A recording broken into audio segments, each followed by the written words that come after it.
Have you been searching for that next level upgrade? Ready to invest into something that is in it for the long haul?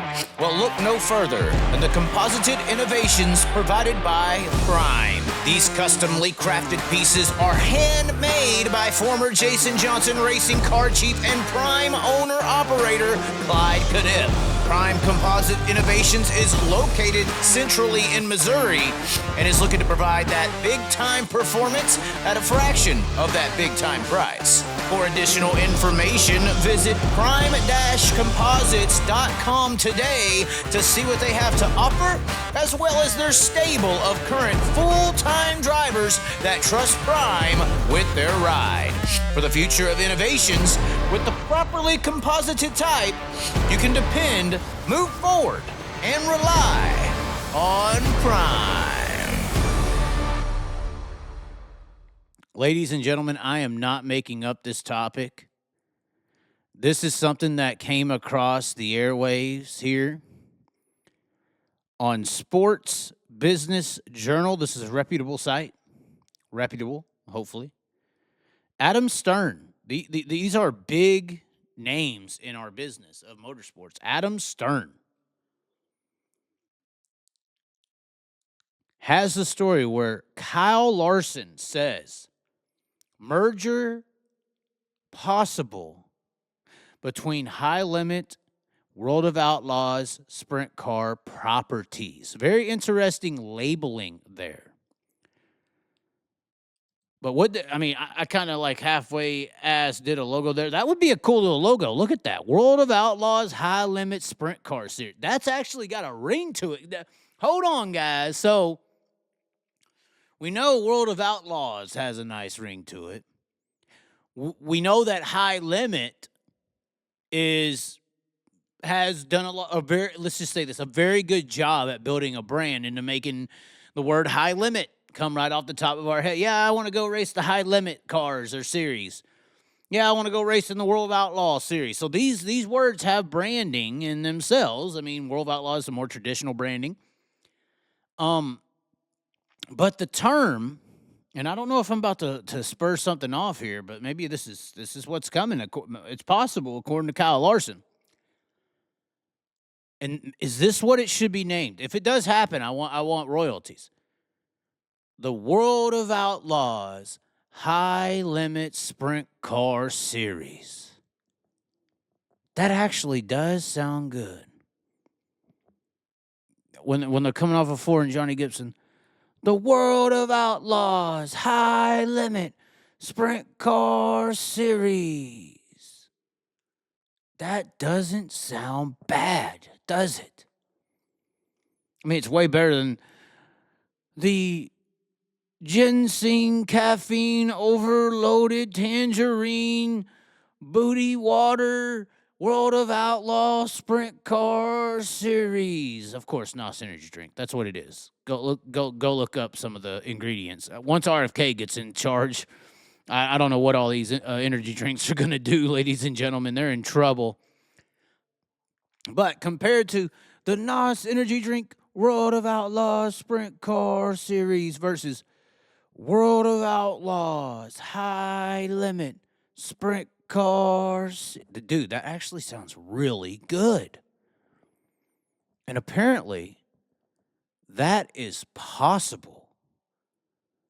This is a very intriguing article on Sports Business Journal. I invite everyone to go and read this. We're going to halfway give it to you here. We're going to, it's a very long article, but there are some streaming numbers in here that we're going to entail. We're not going to pay attention to this part here, but we are going to pay attention to this segment up here and a little bit of this one. So, the World of Outlaws High Limit Sprint Car Series. I like that. It has a ring to it. Very good mix. Very good mix. It says, a merger one day between Sprint Car Properties, High Limit Racing, and World of Outlaws is possible, according to High Limit co-founder Kyle Larson. Following what High Limit believes was a good start to its nascent series in 2024, The series marked its inaugural campaign for High Limit, which Larson, the star NASCAR driver, co-founded alongside champion sprint car driver Brad Sweet and media company Flow Sports. When asked about a potential merger with World of Outlaws, Larson said, "I think that's a thought, probably.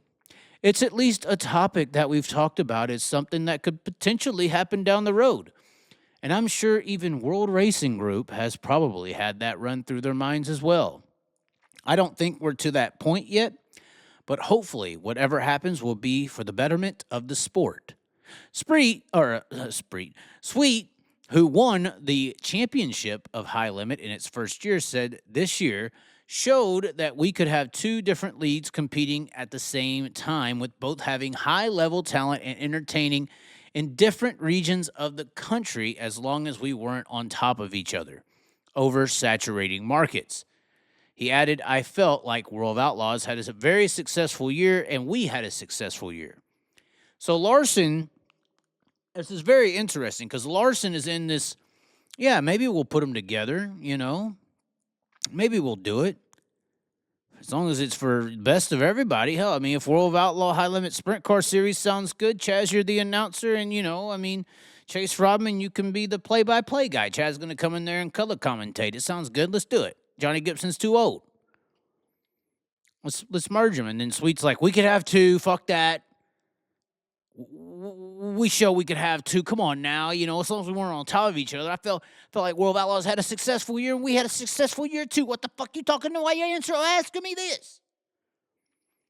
A little bit of resentment there. A little bit of, and this is something that's out there in the grapevine, is that Brad Sweet does have it out to beat the World of Outlaws' ass. Sam Havertine Jr.'s claim to be the man with the rules and have everyone follow my lead. That's that short man syndrome shit, right?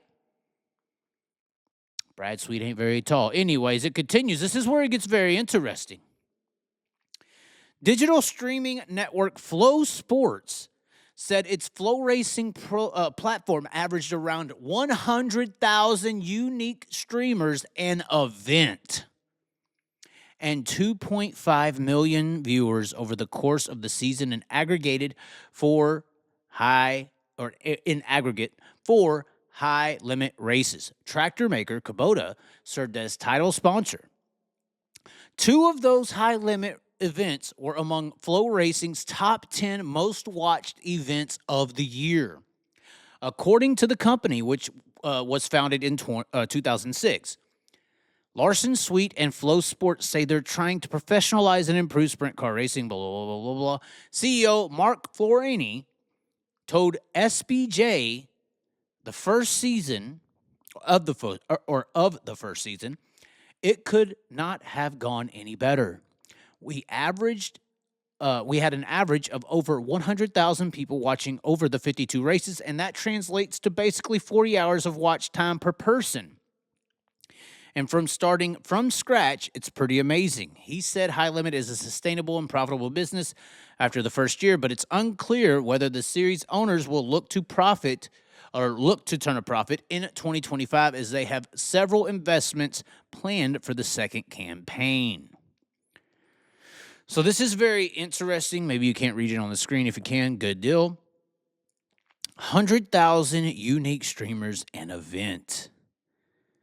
So we can do our math, right? Even though Flow is increasing their subscriptions, by the way. 149 times 100,000. Oh, I divided it. Maybe we can do that again. 149. Oh. Where are we at here? Losing my buttons. There we go.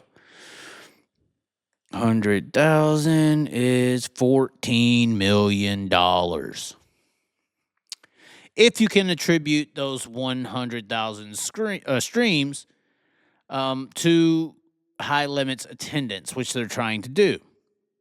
So they're also saying, and 2.5 million viewers over the course of the season. So 2.5 million, we all have calculators, times 149.